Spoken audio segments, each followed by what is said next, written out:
The predator cub was starving, until a guardsman shared his last ration. If you are not a heretic, then declare your city of origin. Leave a comment, a like, and subscribe to the Emperor's glory. At the conclusion, rate this tale from 0 to 10. The Emperor protects.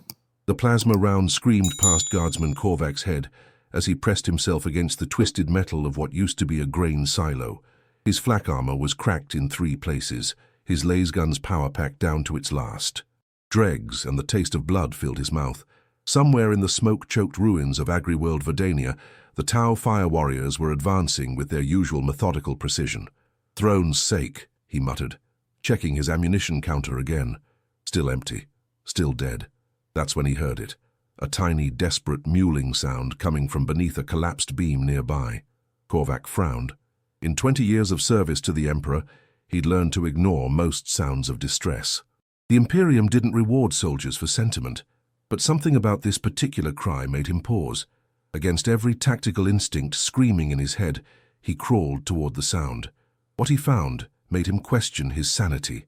Trapped under a piece of rockcrete, barely larger than his fist, was something that looked like a cross between a lion cub and a small child.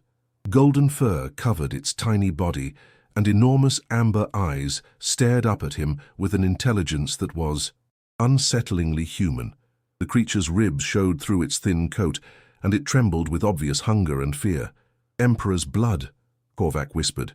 In all his campaigns across the galaxy, he'd never seen anything like it.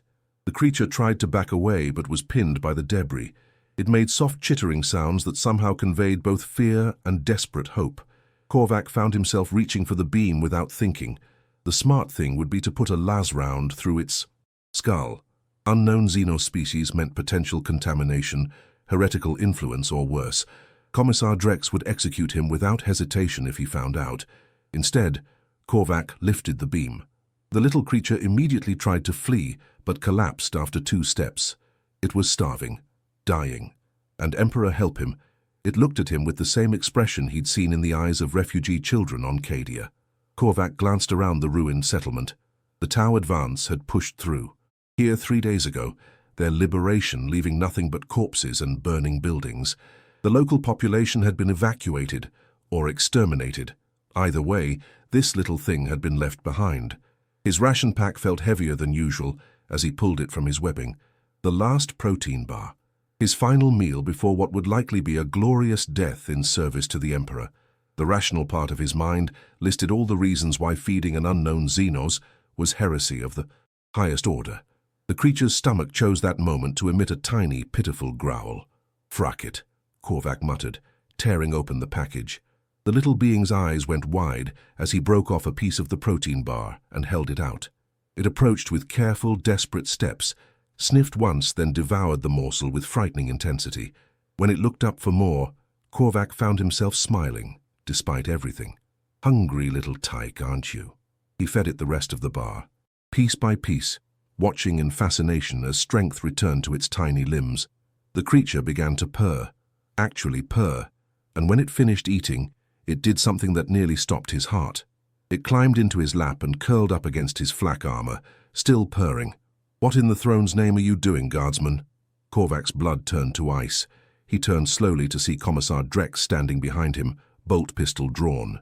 The political officer's scarred face showed no emotion, but his finger was already on the trigger.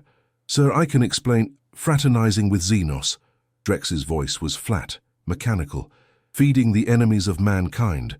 The penalty is death, Guardsman Korvac." The little creature sensed the danger. It pressed closer against Korvac's chest, making soft, frightened sounds. Its tiny claws dug into his uniform. "It's just a cub, sir. Starving. No threat to—" "All Xenos are threats." Drex raised his bolt pistol. "Step away from the creature." That's when the ground began to shake. The tremor started as a distant rumble, like thunder rolling across the ash-covered plains, but it grew stronger, more rhythmic, mechanical. The creature in Korvac's arms whimpered and burrowed deeper into his flak armor. Then they heard the voices, thousands of them speaking in perfect unison across multiple languages. The words were different, but the meaning was universally clear. Surrender to the greater good. Surrender to the greater good. Emperor's teeth, Drex breathed, lowering his bolt pistol. Tau, full assault formation. Through the smoke, shapes began to emerge.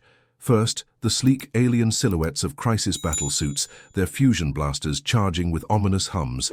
Then came the fire warriors in their ochre armor, advancing with mechanical precision. Above them, hammerhead gunships swept low, their railguns tracking for targets.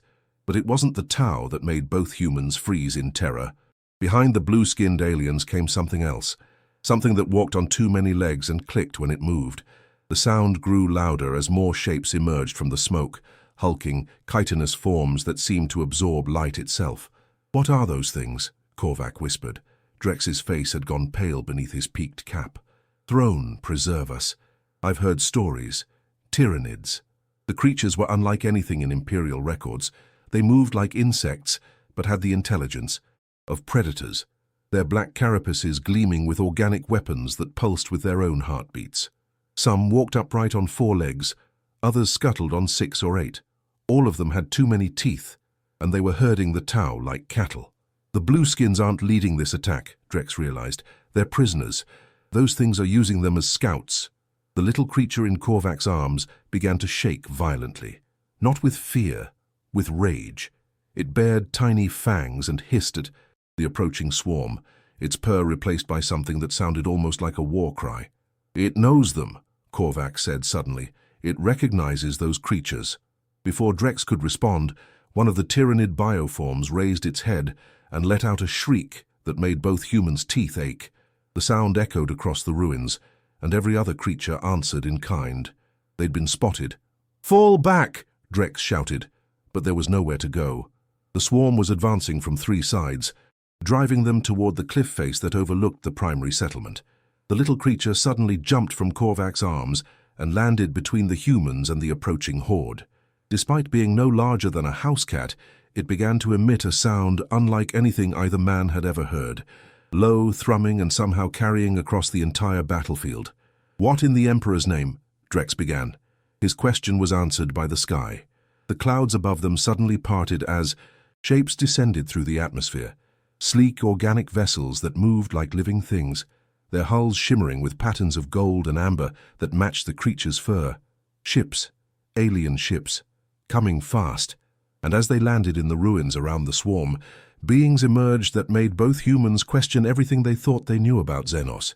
They looked like the little creature, but full-grown, magnificent predators, standing 7 feet tall, with flowing manes and eyes, like liquid gold. Their technology seemed grown rather than built, weapons that pulsed with bioluminescent patterns. The newcomers took one look at the scene, their cub standing protectively in front of 2 human soldiers, and their reaction was immediate. They roared, not a sound of anger but something else, something that spoke of pack loyalty and protective fury. The Tyranids suddenly found themselves caught between their intended prey and something they clearly hadn't expected. A war cry unlike anything in Imperial doctrine. Korvac looked down at the little creature, then at Commissar Drex, then at the impossible battle about to unfold around them.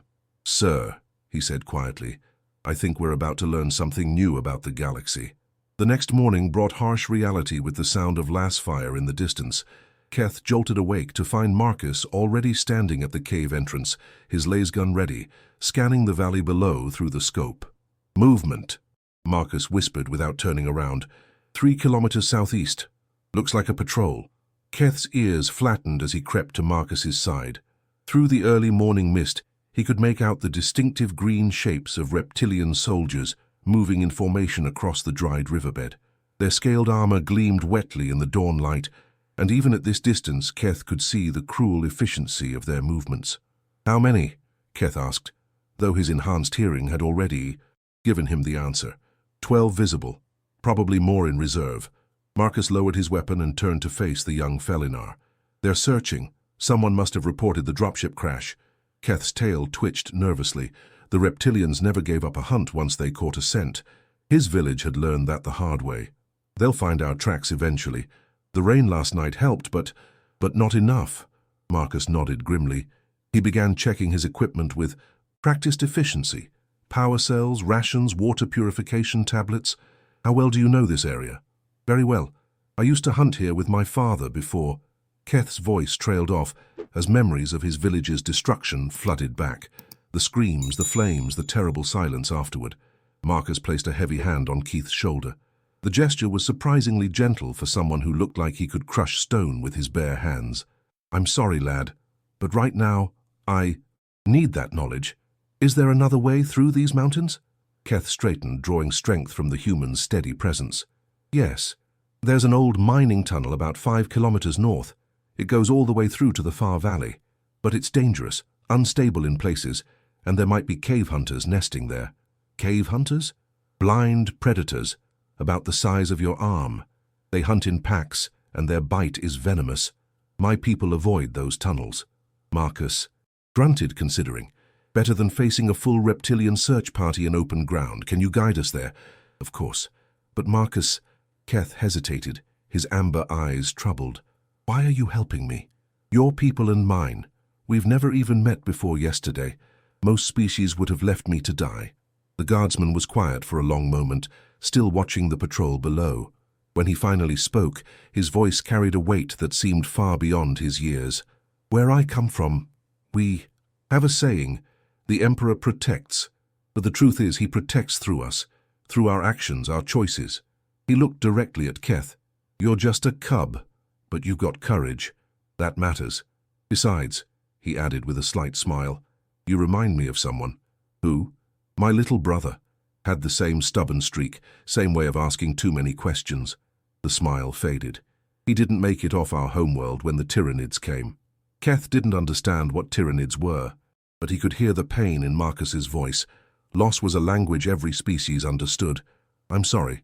He was brave at the end, just like you're being now." Marcus shouldered his pack. "Come on.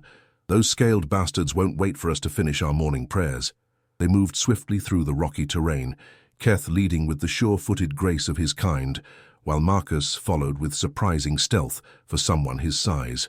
The human moved like a predator, despite his bulk, each step calculated and silent.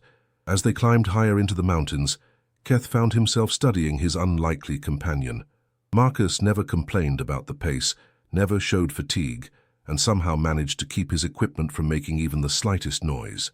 More impressive still was his constant awareness, the way his head would turn at sounds Keth could barely detect, how he seemed to know exactly where to step, to avoid loose rocks. "How did you become a soldier?" Keth asked. During a brief rest in the shadow of a large boulder, Marcus took a small sip from his water container, just enough to wet his lips. Keth had noticed he was extremely careful with his rations, taking only what he absolutely needed. "Drafted at 16, my world had a tithe obligation to fulfill. Every planet in the Imperium owes the Emperor soldiers, resources, or both. I tested well for combat aptitude. Tested.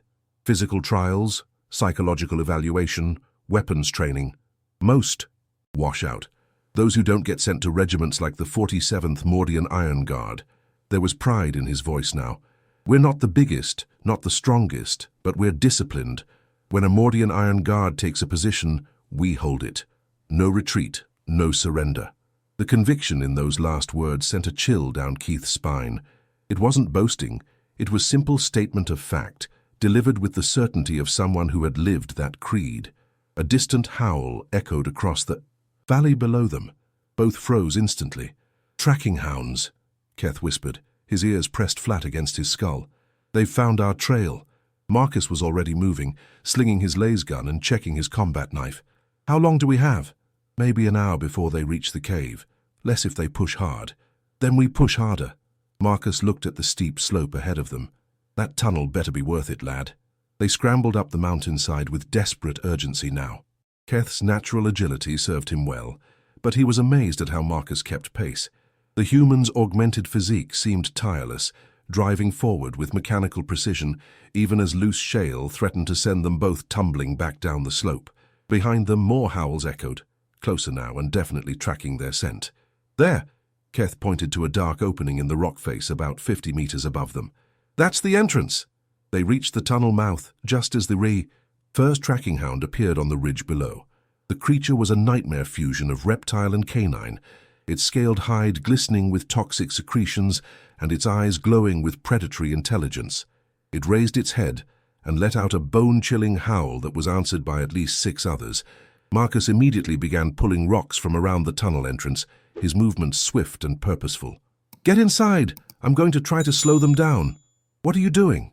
"Creating a choke point. If they want us, they'll have to come through one at a time." Marcus shoved Keth toward the tunnel. "Move! I'll be right behind you." Keth reluctantly entered the darkness, his enhanced night vision adjusting quickly to reveal a narrow passage stretching into the mountain's heart. Behind him, he could hear Marcus working frantically, the sound of stone grinding against stone. The first tracking hound reached the tunnel entrance just as Marcus finished his improvised barrier. Only a small opening remained, large enough for a person to squeeze through but forcing the creatures to attack singly rather than as a pack. The hound's claws scraped against stone as it tried to force its way through the gap. Marcus waited until it was halfway committed, then struck with his combat knife. The blade found the creature's throat with surgical precision, and it collapsed with a gurgling whine. But there were more coming. "Marcus!" Keith called from deeper in the tunnel. "The whole passage might collapse if you keep fighting there."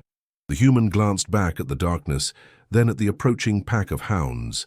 More troubling were the sounds coming from further down the slope, the distinctive whistle-click communication of reptilian soldiers advancing fast. He made his decision and dove through the gap just as the second hound reached it. Behind him, angry howls and the frustrated shouts of reptilian trackers echoed from the sealed entrance. "They'll find another way in," Marcus said grimly as they moved deeper into the tunnel. "Maybe, but this passage connects to an entire network. They'd need days to search it all." Keth paused, his ears twitching. "Do you hear that?" A faint clicking sound echoed from somewhere ahead, rhythmic, deliberate, and definitely not natural. "Cave hunters?" Marcus asked, raising his laser. Keth nodded slowly. "A lot of them." The Tau commander's crystalline eyes widened as another wave of tyrannid bioforms crashed against the human defensive line. For the 3rd hour straight, the Imperial Guard held positions that should have fallen within minutes. The aliens watched in fascination and growing horror as humans did the impossible. "Sergeant Chen!" A wounded guardsman crawled toward the defensive trench, his left leg mangled by a Hormagaunt's scything talons. "I can still fight!" Chen grabbed the soldier's laser, checking the power cell. "Private. Morrison, you need medical—" "The Emperor protects, Sergeant." Morrison struggled upright, using his rifle as a crutch. Blood seeped through his torn fatigues, but his grip remained steady. "Just point me toward the Xenos." Fire warrior Shazui watched this exchange with mounting disbelief.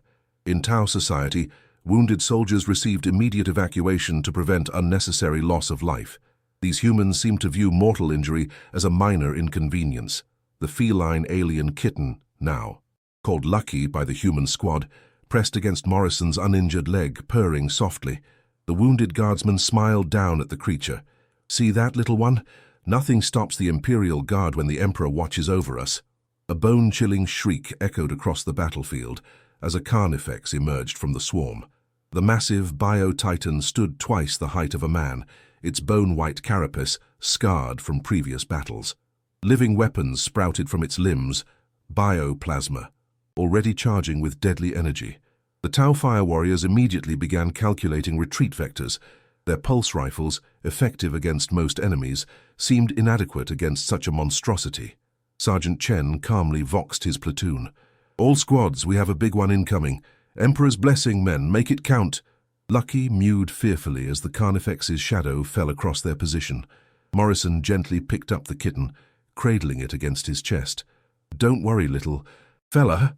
Uncle Morrison's got this." The Carnifex charged, each step shaking the ground. Its bioplasma weapons began to glow with lethal energy. "First rank, fire! Second rank, fire!" Chen's voice carried across the din of battle. Coordinated volleys of laser fire struck the creature's carapace, bright red beams creating a deadly light show. The shots barely scratched its armor, but the humans continued firing with mechanical precision. Shasui activated his communications array. "Commander, recommend immediate tactical withdrawal. The Guela position is about to be overrun." Commander Shadowson's voice crackled through the comm. "Acknowledged. Prepare for extraction." But the Tau hesitated as they witnessed something unprecedented. Instead of retreating, Morrison set Lucky down behind cover and checked his bayonet. "Sergeant, permission to fix bayonets." Chen grinned fiercely.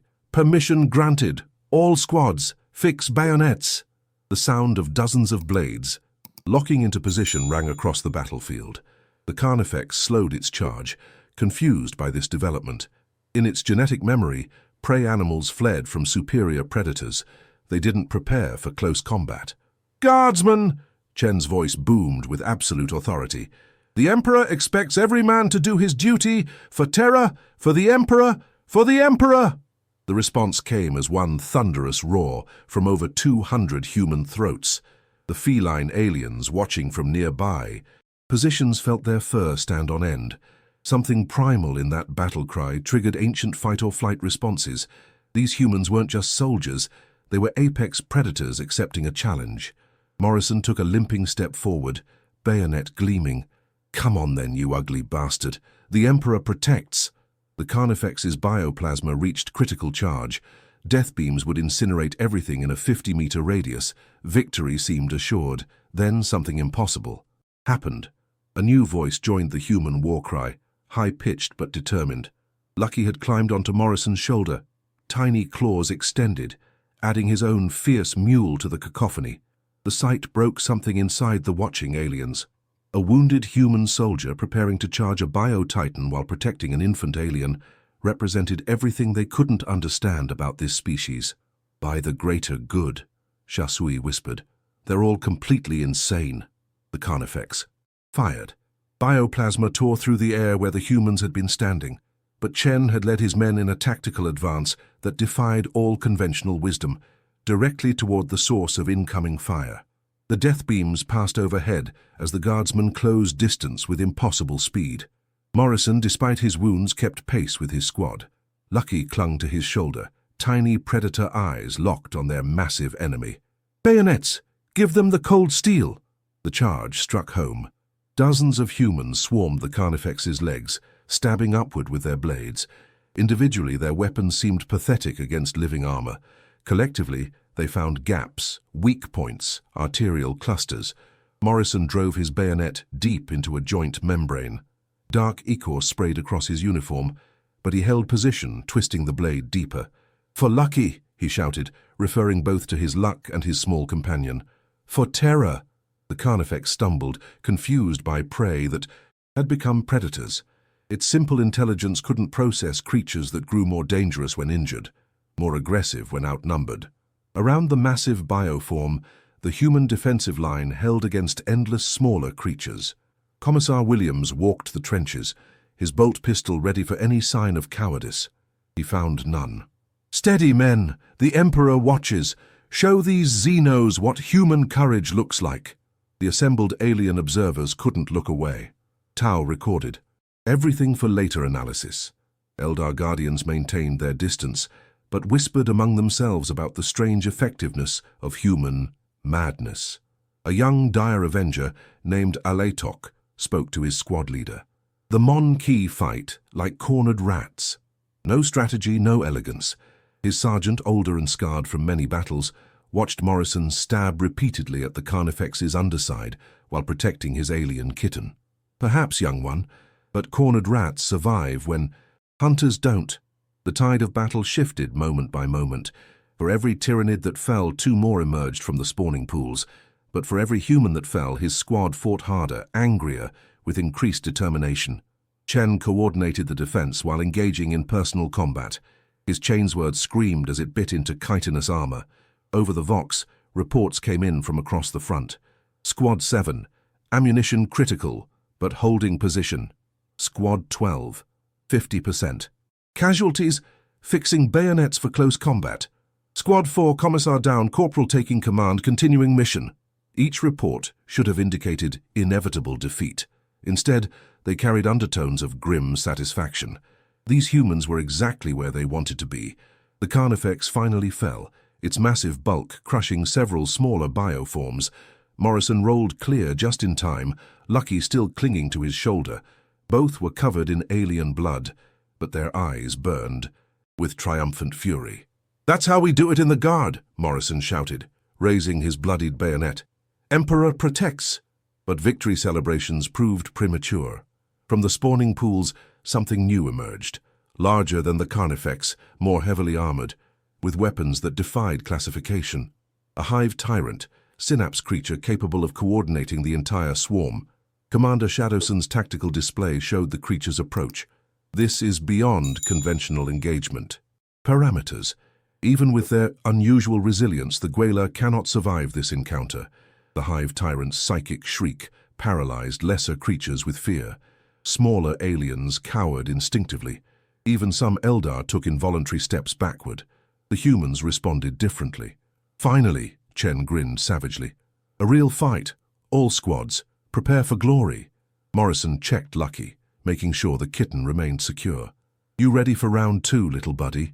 Uncle Morrison's going to show you how real soldiers die. The alien observers exchanged glances of pure bewilderment. Normal creatures fled from obviously superior threats. These humans seemed to interpret impossible odds as personal challenges. The hive tyrant approached with earth-shaking steps, its bioweapons charged with enough energy to level buildings. Psychic emanations promised slow, painful death to all organic life in the area. Sergeant Chen raised his chainsword toward the sky. Guardsmen! The Emperor has given us a glorious day to die. Will you waste his gift? No, Sergeant. Will you let these Xenos think humans are weak? No, Sergeant. Will you show them what Deathworlders can do? Yes, Sergeant. Morrison kissed the top of Lucky's head. Stay brave, little one. Whatever happens next, remember that humans never give up. The kitten purred softly, somehow understanding that it witnessed something extraordinary. Not just courage, but a complete rejection of reality's limitations. As the hive tyrant prepared to unleash devastation, Commissar Williams stepped into the open, bolt pistol raised defiantly. I am a servant of the Emperor. I fear no evil. For the Golden Throne. The assembled humans raised their weapons as one, facing certain death with expressions of absolute determination. Behind them, alien observers struggled to comprehend what they witnessed. These weren't soldiers making a final stand. These were predators who had found worthy prey. The Cytherian council chamber fell silent as the human vox crackled to life. This is Colonel Thaddeus Kane, 42nd Cadian Shock. We're outnumbered 40-1, ammunition at 12%, but we're not going anywhere. Lyrics felt her tail twitch in disbelief. The feline warrior had seen many battles, but nothing like what these humans displayed. Colonel Kane, tactical analysis suggests immediate withdrawal. The hive mind has adapted to your previous strategies. A laugh came through the vox, rough and edged with something that made even the battle-hardened Cytherians step back. Adapted. Good. Means they're learning to fear us properly. The Tau delegation exchanged glances. Watercast diplomat Porui Mien spoke carefully. Honored human commander, the greater good suggests tactical flexibility. Perhaps we coordinate a fighting withdrawal. The greater good? Kane's voice carried that peculiar human amusement that the aliens had learned to dread. Firecast, I respect your courage, but we don't retreat. We reload. Through the chamber's viewing ports, they watched the impossible unfold. The remaining 200 guardsmen had formed a defensive circle around the evacuation zone, but instead of holding position, they were advancing into certain death, singing, By the throne of terror, we are his soldiers true. Lyrix's enhanced feline hearing picked up every word of the human war hymn. Her whiskers twitched in confusion. They're walking toward the swarm on foot. The Eldar Farseer, ancient even by his race's standards, watched with eyes that had seen 10,000 years of war. Mon-Ki madness. Beautiful, terrible madness. The first wave of tyrannid bioforms crashed into the human line like a living tsunami. Hormagaunts, Genestealers, Carnifexes, a chittering wall of claws and acid that should have swept the humans aside in seconds. Instead, the line held. And then, impossibly, it pushed. Forward. Fix bayonets, Kane's voice boomed across the battlefield. Lyrics watched a guardsman missing his left arm still thrust his bayonet into a Genestealer's thorax. Another, his uniform soaked in his own blood, used his laser gun as a club when the power pack died. A third literally bit through a Hormagaunt's carapace when his knife broke. This isn't possible, whispered the Tau commander. Biologically, they should have collapsed from blood loss. Psychologically, from trauma. Tactically, from being overwhelmed. The Emperor protects, came Kane's voice again, steady despite the sounds of brutal combat around him. The elder Farseer's eyes widened suddenly. By Isha's tears, I see it now. The warp currents around them. Their faith, it's not metaphorical. The battlefield began to change. Where human blood touched the ground, the very tyrannid biomass seemed to recoil. The swarm's perfect coordination wavered. For the first time since planetfall, the hive. Mind hesitated. Impossible, hissed the Broodlord through the psychic link. They are dying. Why do they not fear? Why do they not break? Kane's answer came as a roar that somehow carried across the entire battlefield. Because we are Cadian, we are the hammer of the Emperor, and Cadia stands. Something shifted in the warp. The young Cytherian psyker, Kess, gasped and clutched her head. I feel it. The Emperor. He is with them. Actually with them. Light began to emanate from the E, human line. Not the harsh glare of las weapons, but something golden, warm, impossibly bright. Each guardsman became a beacon of pure, defiant will, made manifest. The tyrannids screamed as the light touched them. Not physical pain, but something deeper. For creatures bred only to consume, the concept of willing self-sacrifice was poison to their very existence. Now, Kane's voice had become something more than human. Now we show these Xenos why mankind rules the stars. The charge. That followed would be remembered in Cytherian legends for generations. 200 bleeding, broken humans smashed into 10,000 tyrannids and won. Not through superior numbers or better weapons, but through sheer, bloody-minded refusal to accept defeat. Lyrics found herself running alongside Sergeant Korvek, her vibro claws keeping pace with his chainsword. Human, this is madness. Yes, Korvek laughed as he bisected a warrior form. Glorious, isn't it? The Tau fire warriors, overcome by something they couldn't name, began chanting for the Emperor as they poured pulse fire into the swarm's flanks. The very concept horrified them, but in this moment, surrounded by impossible human courage, it felt right. Even the Eldar joined the charge, their grace and precision a deadly counterpoint to human brutality. The Farseer's force sword carved through chitin as he spoke words he thought he'd never say. Perhaps the Mon Ki have wisdom we never recognized. The Hivemind's death scream echoed across the planet as the final Norn Queen fell to Kane's chainsword. In the sudden silence that followed, aliens and humans alike stood among the carnage, trying to process what they'd witnessed. Lyrics approached Kane, who was somehow still standing despite wounds that should have killed him twice over. Colonel, how? Kane smiled, and for a moment he looked almost mortal again. Simple, Cat. We're from Terra. Everything in the galaxy is trying to kill. Just anyway, we're used to it. The evacuation ships arrived to find not refugees but conquerors. As they loaded the wounded, Cytherian medics worked alongside human field surgeons, learning new techniques born from 10,000 years of constant warfare. Young Kess approached Kane as he was being carried to the medical transport. Will we see humans again? Kane's eyes were already closing, but he managed one last grin. Kid, where we're going, there's always another war. Stick with us. Long enough you'll learn why the galaxy's still spinning. It's because we won't let it stop. 6 months later, Lyric stood before the Cytherian High Council, delivering her report on humanity. Recommendation: never fight humans. If you must fight alongside them, be prepared for casualties. If you must fight against them, pray to whatever gods you believe in, because they won't stop until they're dead, and sometimes, not even then.